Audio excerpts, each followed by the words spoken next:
Hello friends, welcome back to my YouTube channel Vaishnavi free education classes. Friends, जैसा आप सभी लोग देख रहे हैं कि डेली लगातार हम लोग 2-4 दिन से 7 बजे आपके जो प्रीवियस ईयर क्वेश्चंस हैं उसको हम कवर कर रहे हैं, है ना। तो आज हम इसी क्रम में देखने वाले हैं 2011 का मॉडल पेपर नहीं, 2011 का जो पेपर हुआ था उसको देख रहे हैं और आज हम उसे कवर करने वाले हैं। ठीक है, 2011 का जो पेपर हुआ था उसके हमने 65 क्वेश्चंस हमने कल वाली क्लास में करवा दिए थे। ठीक है, और आज हमारी जो क्लास है उसमें हम 66 नंबर से क्लास स्टार्ट करेंगे। ठीक है, तो जिसने 65 क्वेश्चंस नहीं देखे हैं तो आप कल वाली क्लास आराम से देख सकते हैं, हमने नंबरिंग भी कर दी है। ठीक है, जल्दी से सभी लोग जुड़ जाइए, फिर अपनी क्लास को स्टार्ट करें बिल्कुल धुआंधार तरीके से। चलिए, तो क्वेश्चन आपका दिख रहा है 65 नंबर, तो ये हमने कल कर लिया था, आज हमें 66 से स्टार्ट करना है। क्वेश्चन पूछा जा रहा है आपसे, भारतीय चित्रकला की नवीन जागृति के पिता किसे कहते हैं? E V Havell, Raja Ravi Varma, Abanindranath Tagore, Nandlal Bose. बताइए। Option C, Abanindranath Tagore. इनका जन्म होता है 1871 में जोड़ांसकू के ठाकुर परिवार में, और रविंद्रनाथ जो है ना इनके चाचा थे। ठीक है, इन्होंने प्रारंभिक कला शिक्षा इटालियन कलाकार गिलहार्डी से प्राप्त की थी, बहुत इंपॉर्टेंट है। और दे रहा है आगे दे रहा है, अवनींद्रनाथ ने अपनी विशिष्ट चित्रकला को प्रारंभ किया, अतः कहा जाता है कि वह आधुनिक चित्रकला के प्रवर्तक और प्रेरणा स्रोत थे। ठीक है, आगे पूछा जा रहा है, बंगाल शैली के चित्रकारों ने कौन सी टेक्निक का प्रयोग किया? तो सभी को पता है, ऑप्शन सी, वॉश टेक्निक। और बंगाल स्कूल के कलाकारों की कृतियों में विदेशी कला प्रभाव के रूप में जापानी जो है ना ये वॉश पद्धति के अतिरिक्त पाश्चात्य शैली का यथार्थ रेखांकन और चीनी आलेखन का निश्चित रूप से सम्मिश्रण देखने को मिलता है। ठीक है, और वॉश पद्धति की बंगाल में अधिकांश चित्रकारों ने अपनाया था। आगे बढ़ते हैं, तो नेक्स्ट क्वेश्चन आ जाता है। चलिए, नेक्स्ट क्वेश्चन है, पाल शैली में चित्रण का मुख्य विषय क्या रहा है? जैन धर्म, बौद्ध धर्म, हिंदू धर्म, इस्लाम धर्म। बताएंगे सभी लोग। 68 का क्या होगा? आंसर की बात की जाए, ऑप्शन बी ये है बौद्ध धर्म। तो पाल वंश की स्थापना की थी गोपाल ने, और इस वंश में धर्मपाल, देवपाल और रामपाल ये सब हुए हैं। और पाल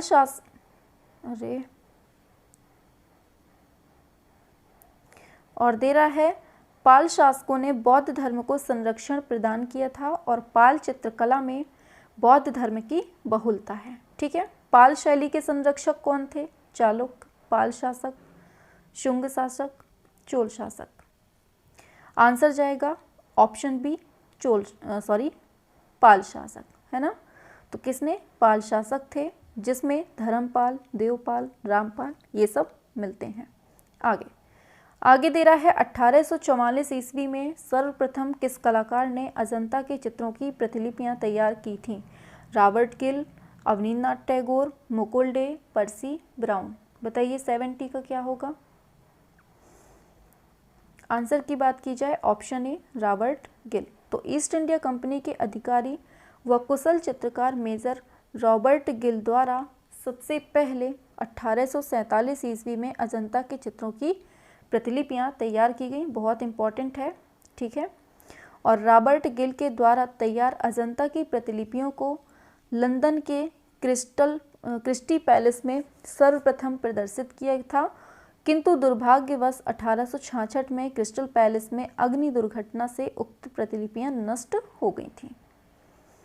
नेक्स्ट है, किन दो शैलियों के समन्वय से मुगल कला का आरंभ होता है? हिंदू ईरानी, मुस्लिम चीनी, फारसी हिंदू, इनमें से कोई नहीं। क्या होगा आंसर? बात कर ली जाए आंसर की, ऑप्शन ए, हिंदू और ईरानी मिलके बनती हैं। ठीक है, तो आगे है ईरानी शैली में मिश्रित रंगों का अभाव देखने को मिलता है। ठीक है, और रंगों को प्रायः सपाट भरा जाता था। सबसे पहली बात मिश्रित रंगों का अभाव, दूसरा सपाट भरा जाता था। इसमें छाया प्रकाश एवं उभार नहीं दर्शाया गया है, जबकि मुगल शैली में प्रकाश मतलब छाया प्रकाश और परताज के सिद्धांत का पालन होता था। ठीक है, उस्ताद मंसूर की श्रेष्ठ कृतियाँ कौन सी हैं बताइए, क्या होगा आंसर? आंसर की बात की जाए ऑप्शन डी, इनमें सभी, मोर मोरनी, टर्की कॉक, लाल फूलों का समूह, तीनों हैं। ठीक है, तो तुर्की मुर्गा, चकोर पक्षी, बाज पक्षी, जैबरा, लाल पुष्प, मोरनी, नील गाय, लंगूर, जंगली स्ट्रॉबेरी, ये सब जो श्रेष्ठ कृतियाँ हैं ना, ये सब किसकी हैं? उस्ताद मंसूर की हैं और बहुत इम्पॉर्टेंट है, तो इनको याद कर लीजिए। आगे, शेख फूल सूफी संत किसने चित्रित किया है बताइए? मंसूर, आका रिजा, अब्दुस्समद, बिशन दास। बताएंगे सभी लोग फटाफट से। आंसर की बात की जाए ऑप्शन डी हो जाएगा बिशन दास। ठीक है, अब देख लेते हैं थोड़ा सा। तो जहांगीर काल का, ये किस काल का था? जहांगीर के काल का था। कौन? बिशन दास। और उसका एक शबीह है, नूरजहां का शबीह वाला चित्र श्रेष्ठ माना जाता है। इसके अलावा भारत कला भवन वाराणसी में संग्रहित है। और शेख सूफी संत का ये जो चित्र भी किसने बनाया है? बिशन दास का ही बनाया हुआ है। पूछा जा रहा है आईने अकबरी के रचयिता कौन थे? केशव, अकबर, अबुल फजल, दसवंत। बताएंगे सभी लोग फटाफट से। और क्लास अगर थोड़ी सी भी अच्छी लग रही हो तो फटाफट से लाइक कर दीजिएगा। ठीक है, हाँ। आंसर की बात कर लेते हैं। आंसर हो जाएगा आपका ऑप्शन नंबर सी, अबुल फजल। तो अकबर के जीवन चरित्र आईने अकबरी की रचना किसने की है? अबुल फजल ने की है। और इसमें अकबर के दरबार व उसके प्रशासन के बारे में दिखाया गया है। बताइए बाज का चित्रण किसने किया था? निहाल चंद, बेहजाद, बिशन दास, मंसूर। किसने किया है? सिंपल सा क्वेश्चन है। आंसर होगा ऑप्शन डी, मंसूर ने। ठीक है, तो इसको देख लेते हैं। जहांगीर के समय का था। कौन? ये मंसूर। और जहांगीर कालीन चित्रकार पशु पक्षी तथा वनस्पतियों के चित्रण में भी सिद्धहस्त था। इसने तुर्की मुर्गा, चकोर पक्षी, साज पक्षी, फारस के बादशाह द्वारा भेंट स्वरूप भेजा गया बाज पक्षी आदि का विश्व प्रसिद्ध जो चित्र बनाए हैं किसने किए हैं? मंसूर के द्वारा ही। और बाज पक्षी का यह चित्र कहाँ पर संग्रहित है? कलकत्ता संग्रहालय में रखा गया है। किसके संरक्षण में हमजानामा का चित्रण हुआ है बताइए? अकबर, जहांगीर, शाहजहां, हुमायूं। आंसर निकल गया था मुंह से ही हमारे। ऑप्शन ए हो जाएगा ये अकबर।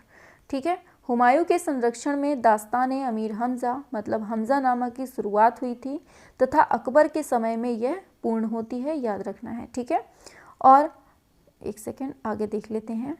अकबरकालीन समस्त ग्रंथों में ये महत्वपूर्ण है दास्तान-ए अमीर हमजा। और इन चित्रों का निर्माण 67.5 बाई 57 सेंटीमीटर सूती कपड़े पर आरोपित कागज पर बनाया गया है। और सभी चित्र अहस्ताक्षरित हैं, जिसमें 360 कहानियां हैं, जिन्हें अकबर कथावाचक के रूप में अंतःपुर की बेगमों को बड़े शौक से सुनाता था। और अकबर ने इस कथा को 12 खंडों में विभाजित कराया था और इनमें से प्रत्येक खंड में 100 जुज थे। इस प्रकार इस लिपि में कितने चित्र बनाए गए हैं? 2400 चित्र लगभग बने हैं। ठीक है, आगे है दीन-ए इलाही धर्म किसने चलाया? अकबर, बाबर, जहांगीर, हुमायूं। बताइए। आंसर की बात कर लें, ऑप्शन ए ये अकबर ने। तो सभी धर्मों को सम्मिलित कर एक नया धर्म बनाने का जो विकास किया है वो किसने? अकबर ने। और उसने 1582 ईस्वी में दीन-ए-इलाही धर्म को चलाया और राजा बीरबल इसके प्रधान पुरोहित थे। अकबर ने उसे नवरत्नों में सम्मिलित भी किया और बीरबल ब्रह्मा उपनाम से कविताएं लिखते थे। ये बहुत इम्पोर्टेंट है। आगे है मुगल चित्रकला किस शासक के काल में अपनी चरम पराकाष्ठा पर थी? अकबर, बाबर, जहांगीर, शाहजहां। बताइए। आंसर होगा ऑप्शन सी, ये जहांगीर। स्थापत्य की बात की जाए तो आंसर होगा शाहजहां। आगे चलते हैं। चलिए तो देख लेते हैं आगे। आगे दे रहा है, मुगल चित्रकार जहांगीर के शासनकाल में अपनी चरम पराकाष्ठा पर थी। और अकबर व शाहजहां की बात की जाए तो कहा जाता है कि अकबर का शासनकाल साहित्य व संगीत के लिए, ठीक है, याद रखना है, और शाहजहां का जो काल है वो किसके लिए है, स्थापत्य कला के लिए स्वर्ण युग कहा जाता है। ठीक है, देखिए आप लोग मतलब चित्रकला का स्वर्ण युग पढ़ लेते हैं, स्थापत्य कला का पढ़ लेते हैं, लेकिन साहित्य और संगीत नहीं पढ़ते हैं, तो क्वेश्चन संभावना हो जाती है कि यहाँ से बन जाए। ठीक है, आगे, मुगल शैली में रंग किसके बनाए जाते थे, फूलों से, खनिज से, पत्तियों से, इनमें से सभी से, बताइए। पता है ये वाली क्लासें बनाने में ना इतनी ज़्यादा मेहनत पड़ रही है, कंटिन्यू बोलना पड़ रहा है कि क्लासें ज़्यादा लंबी ना होने पाए। सच में इतनी ज़्यादा मेहनत पड़ रही है कि सिर इतना भयानक दर्द हो रहा है, सिर में इतना तेज़ मतलब तनाव सा रहता है दिन भर। कंटिन्यू बोलना बहुत हो जाता है, बिना सांस लिए मतलब कंटिन्यू ही बोल रहे हैं। चलिए ठीक है, ऑप्शन बी ये खनिज से। तो मुगल कालीन रंगों को 3 वर्गों में रखा जा सकता है। पहला वानस्पतिक, दूसरा रासायनिक, तीसरा खनिज रंग। और आगे है यहाँ से इंपॉर्टेंट लाइन लिखी है, समझ लीजिएगा। ठीक है, 3 वर्गों में, वानस्पतिक, रासायनिक और खनिज रंग। ठीक है, मुगल चित्रकार के रंग कैसे, चमकदार तथा साफ तथा स्थायी हैं। और उत्तर प्रदेश माध्यमिक शिक्षा सेवा चयन बोर्ड ने अपनी प्रारंभिक उत्तर कुंजी में इस प्रश्न का उत्तर जो है ए माना था, जबकि अंतिम कुंजी में उन्होंने बी को सही माना था। अच्छा ठीक है, रुको अभी देख लेते हैं। ठीक है, आगे दे रहा है, खनिज रंगों में लाल हिरौंजी तथा गेरू या खनिज, नीला लैपिस लाजुली और पीला चमकदार हरताल, पीला गंदा रामरज, हल्का पीला मटमैला मुल्तानी मिट्टी, सफ़ेद खड़िया, हरा जंजाल और संग सब्ज, ये सब आदि देखने को मिलते हैं। ठीक है, पूछा जा सकता है कि कौन सा खनिज रंग है। अच्छा ये बताइए अब इसका क्या होगा, मुगल शैली की नींव किसने रखी थी, बाबर, हुमायूं, अकबर, जहांगीर। बताइए क्या होगा आंसर। आंसर हो जाएगा आपका ऑप्शन नंबर बी, ये है हुमायूं। तो मुगल शैली की नींव किसने रखी है, हुमायूं ने। हुमायूं की मुलाकात तरबेज में 2 महान ईरानी चित्रकार कौन कौन, अब्दुस्समद सिराजी और दूसरे मीर सैयद अली से हुई थी। और अब्दुस्समद सिराजी पशु चित्रण करने में पारंगत थे, काहे में, पशु चित्रण करने में, और मीर सैयद अली को ग्राम्य चित्रण करने में थे। और इन दोनों चित्रकारों को हुमायूं ने अपनी सेवा में रख लिया था। वह कौन सा कलाकार है जो भैंसों के कलाकार के नाम से फेमस है, राम कुमार, परमानंद चोयल, गोवर्धन लाल जोशी बाबा, मंजीत बाबा। बताइए। आंसर होगा आपका ऑप्शन बी, परमानंद चोयल। तो 1956 से 1960 ईस्वी के बीच में चोयल ने भैंसों का गहरा अध्ययन किया और भैंसों को लेकर उन्होंने बनाए गए, एक सेकेंड ऊपर कर देते हैं थोड़ा सा, जब तक आप लोग नेक्स्ट का भी आंसर दे लीजिए। तो भैंसों को लेकर उनके बनाए गए चित्रों और रेखांकनों ने उन्हें भैंसों के कलाकार के नाम से फेमस कर दिया। इनके द्वारा बनाए गए कुछ प्रसिद्ध जो चित्रकृतियां हैं वो कौन कौन सी हैं, वुमन, आग, उदयपुर की गली, धरती की मिट्टी, दरारों से सरकती हवेलियाँ। ठीक है, ये सब चोयल की हैं। आगे दे रहा है, विख्यात चित्रकार राजा रवि वर्मा ने तेल चित्रकला किससे सीखी थी, इम्पॉर्टेंट है। ऑप्शन सी, थियोडोर जॉनसन से। आंसर देख लेते हैं अब इसका, जब तक आप लोग नेक्स्ट दे दीजिए। राजा रवि वर्मा ने तेल चित्रण की विधा जो है वो किससे, थियोडोर विद्या जो है कहाँ से, थियोडोर जॉनसन से सीखी थी। इनके प्रमुख चित्र इस प्रकार हैं, वामन अवतार, भिक्षुणी, साधु और मेनका, पक्षी दूत, गरीबी, बाला, कंजूस, बुद्ध भीष्म प्रतिज्ञा, मत्स्यगंधी, सीता हरण और श्री राम। ये सब जो हैं ये सब किसका है, और देख लो सीता हरण और श्री राम द्वारा समुद्र का मानभंग, ये सब किसके हैं, राजा रवि वर्मा के हैं। ठीक है, याद रखना है। नेक्स्ट है, म्यूरल क्षेत्र में किस कलाकार की ख्याति है, तो आंसर तो पता ही हो गया सबको, ऑप्शन सी, सतीश गुजराल। अब देख लेते हैं थोड़ा सा डिटेल के बारे में। दे रहा है सतीश गुजराल का सृजन व्यक्तित्व बहुमुखी प्रतिभा के रूप में उभरता है और चित्रकार, मूर्तिकार, म्यूरल कलाकार और वास्तुविद के रूप में ये जाने जाते हैं। और मूक व बधिर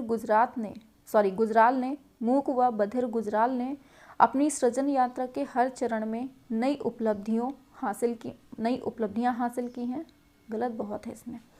इनके प्रमुख चित्रों में मोहनजोदड़ो संस्कृति, जिसने आज़ादी, आंधी के अनाथ, आदमी व मशीन, ये सब इम्पॉर्टेंट हैं। आगे, देवलाली कर से हुसैन ने कहाँ पेंटिंग की शिक्षा ग्रहण की थी? मुंबई, जयपुर, इंदौर, पुणे। क्या होगा आंसर 84 का? बताएंगे सभी लोग फटाफट से। आंसर की बात कर लें, आंसर जाएगा आपका ऑप्शन नंबर सी, ये है इंदौर। ठीक है, तो M.F. हुसैन एक आत्मदीक्षित चित्रकार थे। वह भारतीय कला के सिरमौर थे। इनका जन्म 1915 में कहाँ, सोलापुर नामक स्थान पे, और इन्होंने इंदौर के आर्ट स्कूल में मात्र 1 वर्ष तक देवलाली कर से पेंटिंग की शिक्षा ग्रहण की और उसके बाद में ये मुंबई आ गए। भारत के प्रथम प्रभाववादी कलाकार का नाम बताइए। के Haber, N.S. Bendre, M.F. Hussain, इनमें से कोई नहीं। बताइए 85 का क्या होगा? ऑप्शन ए, के हैबर। तो भारत के प्रथम प्रभाववादी कलाकार कौन हैं? के हैबर। जन्म होता है 1912 में। कहाँ? कर्नाटक के छोटे से गांव कंटिगेरी में होता है। और इनकी शैली कैसी थी? लयात्मक थी। इनका प्रमुख कार्य था रेखांकन, और हैबर भारतीय लोक कला, संस्कृति व चिंतन के अध्येता थे। ठीक है, आगे, हलदार की मधुरता का महान स्मारक कौन सा चित्र है? The flame of music, Saraswati, Mahakali, Krishnaraja नृत्य। बताइए क्या होगा आंसर फटाफट से। 86।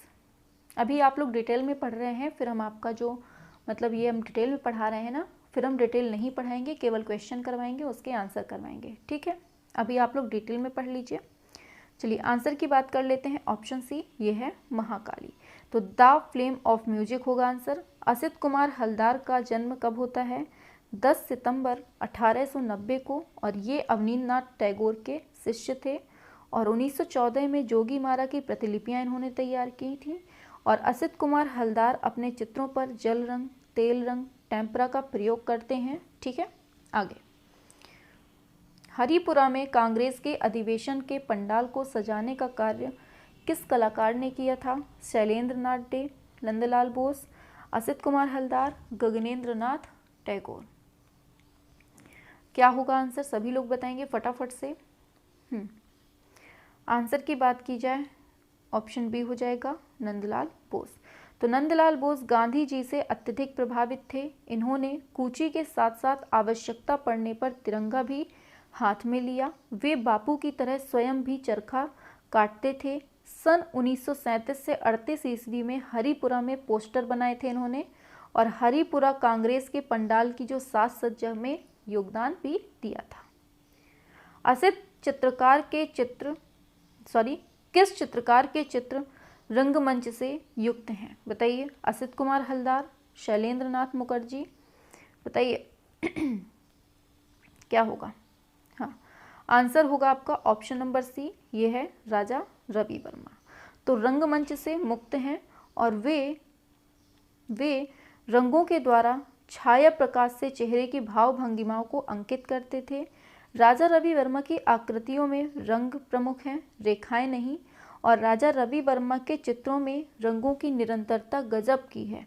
राजा रवि वर्मा अनेक चित्रों के आधार पर पौराणिक घटनाओं को पुनर्जीवित कर देते थे, और यहीं से उनका नाम विश्व के श्रेष्ठ, ठीक है, विश्व के श्रेष्ठ कलाकारों में गिना जाने लगा। और राजा रवि वर्मा भारत के अनेक कला तीर्थों और धार्मिक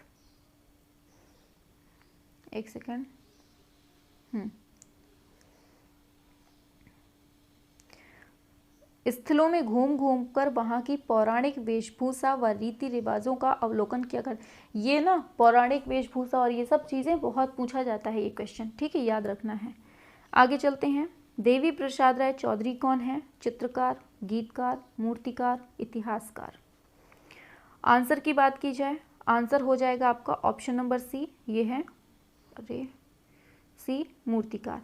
तो देवी प्रसाद राय चौधरी कौन है? मूर्तिकार। कला किसी की बपौती नहीं है, कोई भी व्यक्ति इसे धारण कर सकता है। ये शब्द किसने कहा है? ये टीपी राय चौधरी ने ही कहा है। ठीक है। और प्रसिद्ध कला शिल्पी श्री देवी प्रसाद राय चौधरी के हैं, ये सब बता दिया। और डीपी राय चौधरी चित्रकला के साथ साथ मूर्ति कला में भी इनकी विशेष रुचि थी। और इनकी सुप्रसिद्ध कांस्य प्रतिमा है श्रम की विजय, बहुत इंपॉर्टेंट है। इसमें इन्होंने संघर्ष और कशमकश की अलग अलग लीकें पहचानी हैं। आगे, डीपी राय चौधरी की प्रसिद्ध कृति मूर्ति शिल्प श्रम की विजय किस स्थान के संरक्षण में है? बताइए। अहमदाबाद, नई दिल्ली, नई दिल्ली, नई दिल्ली। क्या होगा आंसर? आंसर हो जाएगा जो आपकी आधुनिक वाली दिल्ली है, आंसर करेक्ट होगा। आगे है भारतीय चित्रकला पद्धति नामक पुस्तक लिखी थी अबुल फजल आदेश श्रीवास्तव, डॉक्टर रामविलास शर्मा, शैलेंद्र नाथ डे। क्या हो जाएगा बताइए।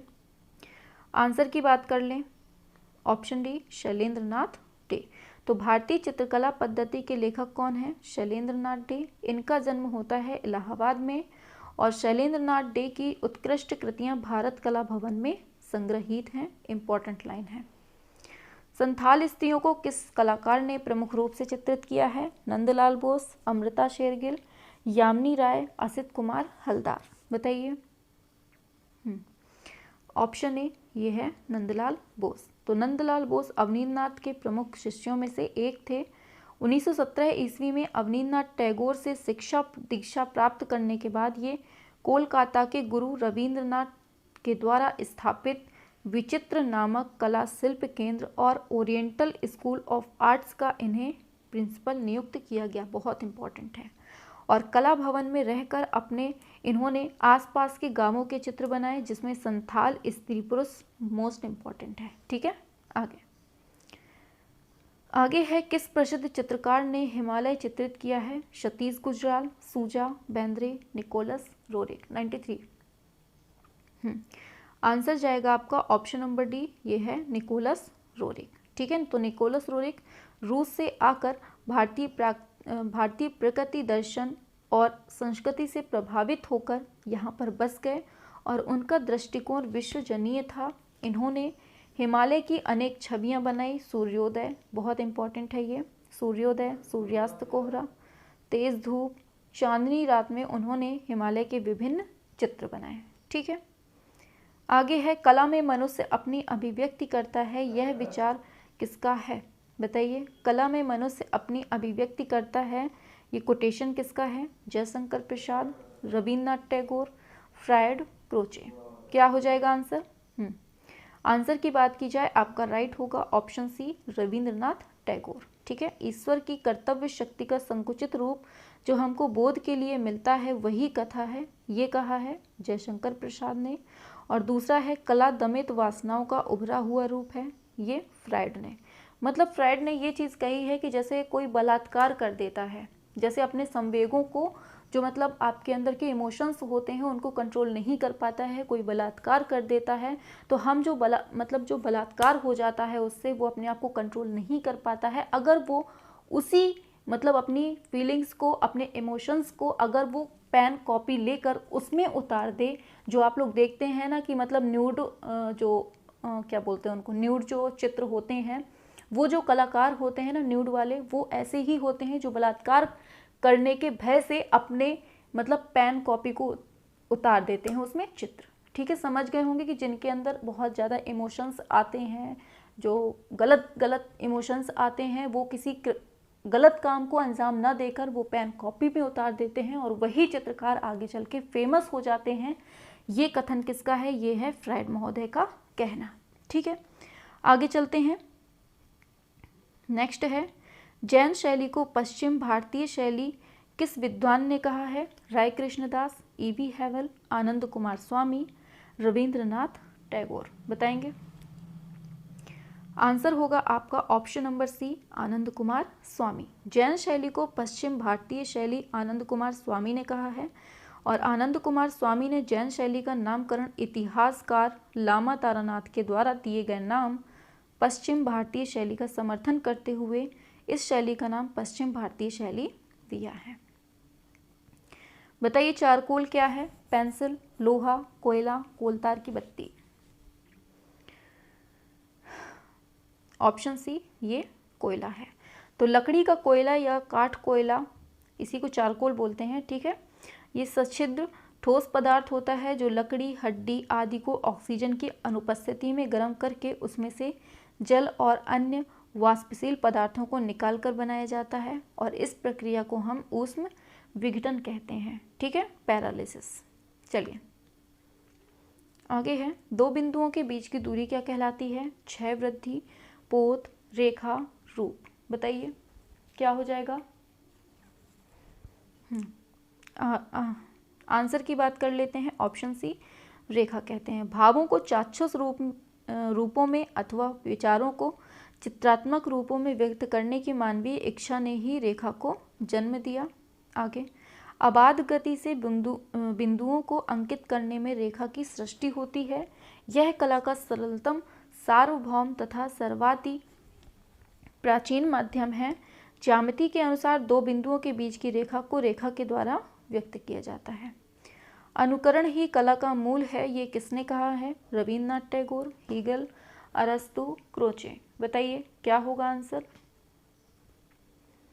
आंसर की बात कर लेते हैं। ऑप्शन नंबर सी ये है अरस्तु, ठीक है। तो विभिन्न विद्वानों ने कला को अपने अनुसार परिभाषित किया है और अरस्तु ने अनुकरण को ही कला का मूल माना है, ये इंपॉर्टेंट है, ठीक है। और भी हैं, इनको भी देख लीजिए। टैगोर के अनुसार मनुष्य कला के माध्यम से अपनी गंभीरतम अंतर की अभिव्यक्ति करता है, और हीगल ने कहा है कि आदि भौतिक सत्ता को व्यक्त करने का माध्यम माना है, ठीक है, किसको? कला को। आगे बढ़ते हैं नेक्स्ट क्वेश्चन की तरफ। तो नेक्स्ट क्वेश्चन आता है आपका स्क्रीन पर। चित्र लक्षणम की रचना किसके द्वारा की गई थी? भरत मुनि, नग्नजीत, कौटिल्य, वात्स्यायन।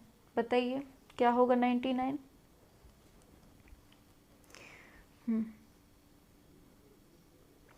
आंसर की बात की जाए, ऑप्शन बी ये है नग्नजीत। तो चित्र लक्षणम की रचना 500 से 200 ईसा पूर्व के मध्य में माना जाता है, और इसको रचा है चित्र लक्षण की 6ठी-7वीं शताब्दी, ठीक है। आगे, नग्नजीत के द्वारा, और चित्र लक्षण की 6वीं से 7वीं शताब्दी के बीच में तिब्बत से ये प्राप्त हुई है, जो इस ग्रंथ का तिब्बती भाषा में अनुवाद किया गया है। इसमें चित्रकला की उत्पत्ति, चित्र के भेद, चित्र सामग्री, इन सबको दिखाया गया है। अच्छा, इसको बताइए जल्दी से, वात्स्यायन का प्रसिद्ध ग्रंथ कौन सा है? बताइए। नाट्यशास्त्र, चित्रसूत्र, कामसूत्र, चित्र लक्षणम। क्या हो जाएगा आंसर? ऑप्शन सी ये है कामसूत्र। तो कामसूत्र के तीसरे अध्याय में 64 कलाओं का विवेचन किया गया है, जिसमें चित्रकला का स्थान चौथा है, जो आलेख्यम के नाम से जाना जाता है, ठीक है। आगे चलते हैं। किस रंग में कंपन गीत सबसे अधिक होती है? पीला, नीला, बैगनी, लाल। बताइए। हम एक काम करेंगे कि हमारी देखिए तबीयत बिगड़ रही है कंटिन्यू बोलने की वजह से, क्योंकि मैंने कभी इतना ज़्यादा बोला नहीं है और डेली मुझे ऐसे मतलब बोलना पड़ रहा है, तो मेरी तबीयत हो रही है डिस्टर्ब, ठीक है। तो हम क्या करेंगे कि अभी जैसे मतलब आपकी ये डेली चल रहे हैं, जब तक ये हो रहे हैं, ठीक है। आज हमारा ये 2011 का मॉडल पेपर कंप्लीट हो जाएगा, ठीक है। तो हम कल से जो हमारे मतलब क्वेश्चंस होते थे, MCQs होते थे, जो हमने आपकी 8000 क्वेश्चंस वाली श्रृंखला स्टार्ट करने के लिए बोला था आपसे, उसको हम कल से स्टार्ट कर देंगे, ठीक है। जो आपके 8000 क्वेश्चंस की श्रृंखला है वो हम कल से ही स्टार्ट कर देंगे, जिसमें से हमें थोड़ा सा रेस्ट मिलता जाएगा। क्वेश्चंस बोलेंगे और थोड़ा सा रेस्ट लेंगे, तो उसमें हमारा थोड़ा मेंटली जो हमें प्रेशर पड़ रहा है वो थोड़ा सा स्लो हो जाएगा, ठीक है। और फिर मतलब जैसे ही अगला संडे आएगा, संडे टू संडे हम आपके प्रीवियस ईयर क्वेश्चंस करवा देंगे, ठीक है। मतलब एक साथ 125 क्वेश्चन करवा देंगे, ठीक है। तो उसमें हम पर लोड भी नहीं पड़ेगा और आप लोगों को भी लोड नहीं पड़ेगा डेली, है ना।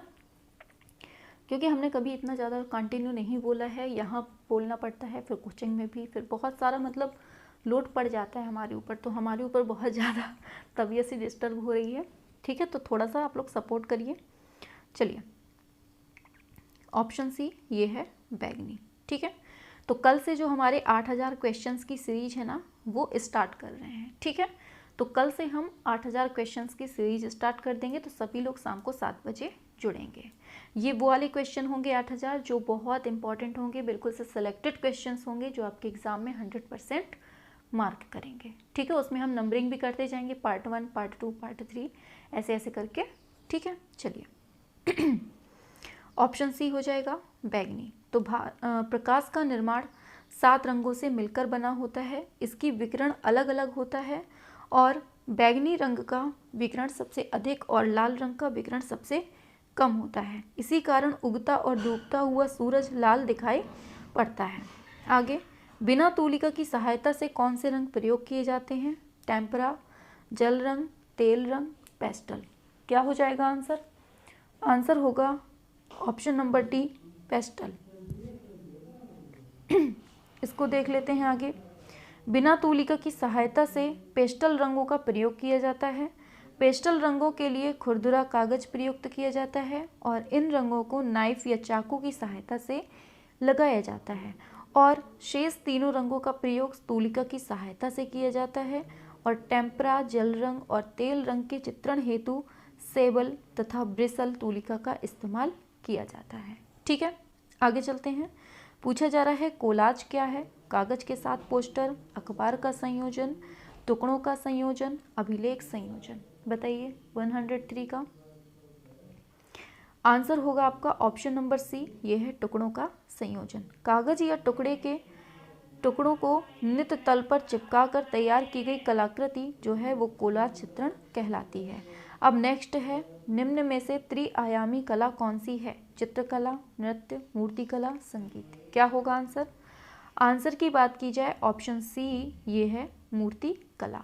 ठीक है, मूर्तिकला एक त्रिआयामी कला है।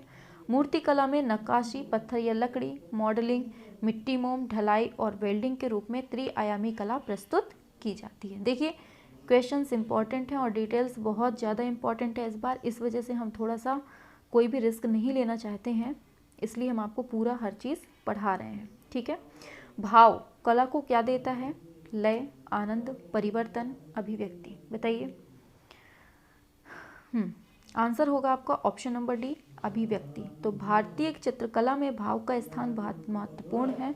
मन में जैसा भाव होता है उसी के अनुसार शरीर के प्रत्येक अंग की स्थिति और शारीरिक चेष्टाएं हो जाती हैं। इसे भाव भंगिमा कहा जाता है और चित्रकार इसी भाव भंगिमा को विभिन्न उपायों द्वारा अंकित करता है, जिसे अभिव्यक्ति कहते हैं।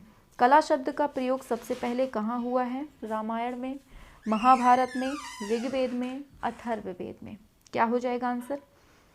ऑप्शन सी, ये है ऋग्वेद में। तो भारत कला दर्शन है, शास्त्रों के अध्ययन से स्पष्ट होता है कि कला शब्द का प्रयोग ऋग्वेद में हुआ। जैसे कला एक सेकंड यहाँ देख लेते हैं। चलिए नेक्स्ट पे आइए सीधे। अब पोथ से आप क्या अनुभव करते हैं? ध्वनि का ज्ञान, कपड़ों का रूप, पाठ्य सामग्री, स्पर्श ज्ञान। बताइए क्या होगा? हाँ, ऑप्शन डी हो जाएगा स्पर्श ज्ञान। किसी पदार्थ अथवा वस्तु का वह संवेदन जो उसकी धरातलीय संरचना पर आधारित रहता है बुनावट कहलाता है। ठीक है, या फिर वयन बोल दीजिए इसी को। तो वयन का अनुभव दृष्टि के माध्यम से होने वाला स्पर्शेंद्रिय का अनुभव है। रंगत के हल्के व गहरेपन को क्या कहते हैं? ये सभी जानते हैं। ऑप्शन बी, तान बोलते हैं। और रंगों के हल्के व गहरे बलों में प्रकाश की मात्रा तथा श्वेत से काले रंग तक की क्रमबद्धता तान कहलाती है। इस प्रकार तान और बल दोनों एक दूसरे से संबंधित हैं। प्रत्येक तान का एक बल होता है। दोनों शब्दों को मिलाकर तान बल अथवा तान का मान शब्द भी प्रयोग किया जाता है और रंगों में प्रकाश की मात्रा ही तान का मान होती है। ठीक है, यहाँ से क्वेश्चन बनता है। आगे, अंतराल क्या है? धरातल, अच्छत धरातल, कलाकार का कार्यक्षेत्र और ऑप्शन डी। बताइए क्या होगा? आंसर की बात कर लेते हैं तो आंसर हो जाता है ऑप्शन नंबर ए, ये है धरातल। तो कला मर्मज्ञों ने अंतराल को प्रथम स्थान न देकर अंतिम स्थान दिया है, किंतु यह ध्यान रखना है तो चित्र सृष्टि करते समय सामने रखा कोरा धरातल एक रिक्त स्थान के समान प्रतीत होता है, जिसकी लंबाई चौड़ाई आदि का विस्तार सबसे पहले दिखाई देता है। कोरे धरातल का रिक्त स्थान ही क्या कहलाता है? अंतराल कहलाता है। समझ गए होंगे। परिप्रेक्ष्य कितने प्रकार का होता है? 2, 4, 8, 3। बताएंगे क्या होगा आंसर? आंसर की बात करते हैं, ऑप्शन ए, ये 2 प्रकार का होता है। आगे चलते हैं तो नेक्स्ट क्वेश्चन आ रहा है आपके स्क्रीन पर। चलिए, दूसरा क्वेश्चन है, इसकी व्याख्या दी है, परिप्रेक्ष्य 2 प्रकार का होता है। देख लेते हैं। पहला रैखिक, दूसरा वायवीय। तो परिप्रेक्ष्य दृष्टि और दृष्टिबोध के संदर्भ में वो तरीका है जिसमें वस्तुएं उसके आयाम आदि विशेषताओं और वस्तुओं के सापेक्ष आँख की स्थिति के कारण आँखों को दिखाई देते हैं। कलाकार सामंजस्य उत्पन्न कर सकता है रेखाओं द्वारा, रूपों द्वारा, रंगों द्वारा, उपरोक्त सभी के द्वारा। बताइए क्या होगा आंसर? आंसर हो जाएगा ऑप्शन डी, ये उपरोक्त सभी से। चित्र में अनेक आकृतियां अंकित की जाती हैं। इन आकृतियों को पृथक पृथक रूप हम इकाई मान सकते हैं। जहां इन इकाइयों में किसी एक या अधिक प्रकार की समता होती है, वहां इनका संयोजन सामंजस्य उत्पन्न करना यह भी कहा जा सकता है कि किसी चित्र के रेखा, वर्ण, तान, वयन एवं आकृति आदि एक दूसरे से मिलते जुलते प्रतीत हों तो वहाँ चित्र में सामंजस्य का अनुभव होता है। ठीक है, यहाँ से एकदम आपकी थ्योरी जो है ना पूरी कंप्लीट होती चली जा रही है ना? समझ रहे हैं ना आप लोग? चलिए आगे चलते हैं। गर्म रंग कौन सा है पूछा जा रहा है। बताएंगे सभी लोग। आंसर की बात करते हैं, ऑप्शन डी हो जाएगा, ये सभी आपके गर्म रंग हैं। तो लाल, पीला प्राथमिक रंग व नारंगी द्वितीयक रंग हैं। लाल रंग का प्रभाव उत्तेजना, यहाँ से इंपॉर्टेंट बनते हैं क्वेश्चन, यहाँ समझिए। लाल रंग का प्रभाव उत्तेजना, हिंसा, प्रेम, क्रोध, कामुकता, खतरा आदि है और पीले रंग में प्रकाश की सर्वाधिक मात्रा पाई जाती है। नारंगी रंग का प्रभाव वीरता, ज्ञान, प्रेरणा आदि है। उपरोक्त तीनों रंग गर्म रंग की श्रेणी में आते हैं, याद रखना है। बताइए प्रमाण निर्धारण में ताल या इकाई क्या है? ताल एक हाथ है, शरीर है, गर्दन है, सिर है। बताइए।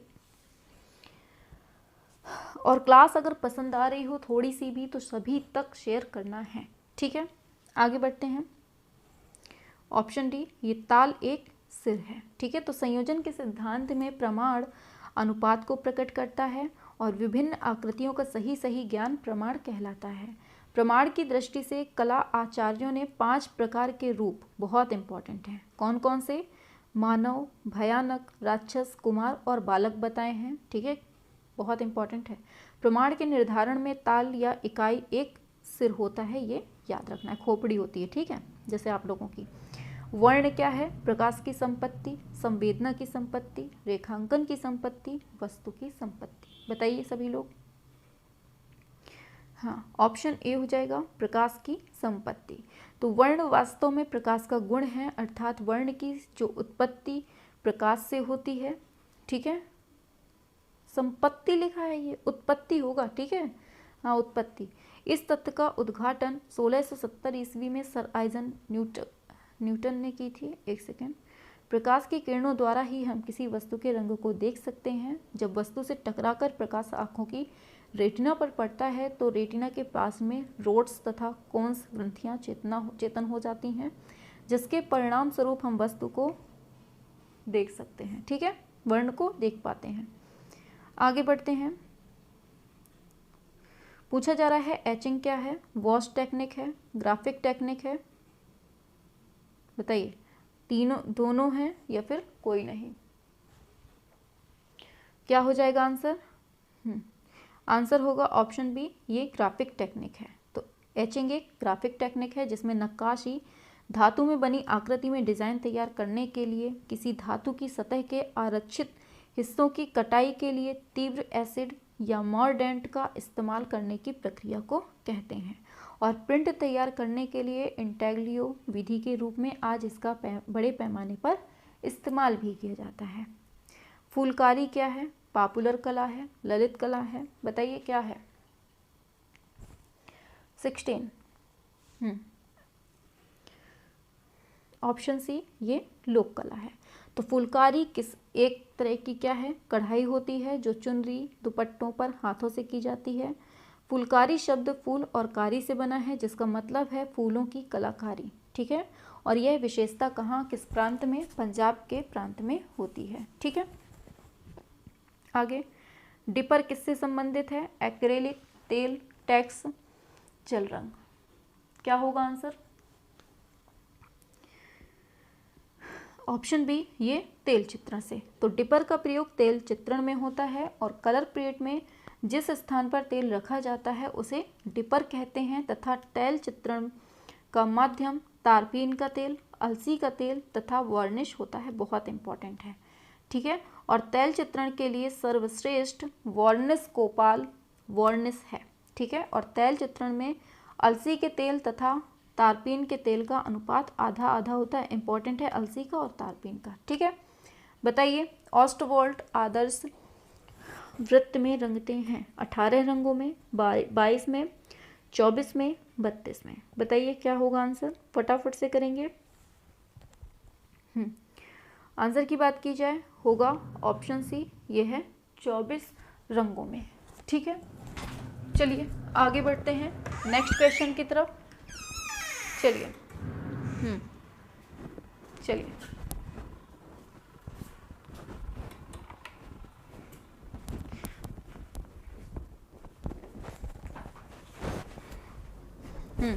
दे रहा है, सुप्रसिद्ध जर्मन विद्वान ओस्टवॉल्ड ने 8 आदर्श रंगतों का एक चक्र कल्पित किया था, जिसमें शुद्धतम और चमकदार 4 प्रधान वर्ण तथा 4 अप्रधान वर्ण हैं। ठीक है, चलो ठीक है, तो ये हो गया। आगे बढ़ते हैं, भारतीय चित्रकला की विशेषता क्या है, बताइए क्या होगा आंसर। सभी लोग करेंगे फटाफट से। हाँ रुक जाओ बस एक सेकेंड। ठीक है, आंसर हो जाएगा आपका ऑप्शन नंबर सी, ये है अंतःकरण की प्रेरणा। तो भारतीय चित्रकला की विशेषता क्या है, अंतःकरण की प्रेरणा है। भारतीय चित्रकला एवं कलाएं दूसरे देशों की कलाओं से भिन्न हैं। भारतीय कलाओं की ऐसी महत्वपूर्ण विशेषताएं हैं जैसे धार्मिकता एवं आध्यात्मिकता, अंतः प्रक्रिया के अंकन, कल्पना, प्रतीकात्मकता, यही सब है। ठीक है, इसको बताइए लावण्य योजना किसे कहते हैं, सुंदरता, रूप शशि, बाह्य सौंदर्य व्यंजन, सुरुचि संबद्ध। बताइए क्या होगा आंसर। ऑप्शन सी, बाह्य सौंदर्य व्यंजन। ठीक है, आगे बढ़ते हैं। तो नेक्स्ट क्वेश्चन आता है आपका,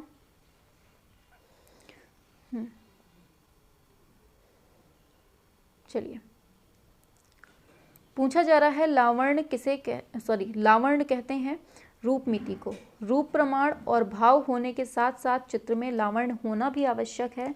प्रमाण जिस प्रकार रूप को ही परिमित देता है, उत्कर्षता प्रदान करता है, जिस प्रकार भाव अभ्यंतर सौंदर्य का बोधक है, लावण्य बाह्य सौंदर्य का बोधक है और लावण्य बाह्य सौंदर्य का अभिव्यंजक है। ठीक है, समझ में आ गया होगा।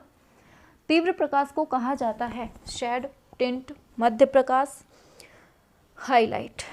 क्या होगा आंसर, आवाज तो पढ़ ली, एक सेकेंड, चलिए अब आएगी। हाँ, तो तीव्र प्रकाश को क्या कहा जाता है, आंसर होगा आपका ऑप्शन नंबर डी, ये हाईलाइट बोलते हैं। ठीक है, नेक्स्ट पर चलते हैं। कौन सी रूपप्रद कला नहीं है, मूर्तिकला, चित्रकला, संगीत कला, वास्तुकला। बताइए क्या होगा। हाँ, ऑप्शन सी, ये संगीत कला हो जाएगा। ठीक है, आगे बढ़ते हैं। आप किन 2 रंगों को मिलाकर लगभग काला रंग बनाएंगे, लाल नीला, हरा लाल, भूरा नीला, भूरा हरा। क्या होगा आंसर, ऑप्शन सी, ये है भूरा और नीला। ठीक है, आगे बढ़ते हैं।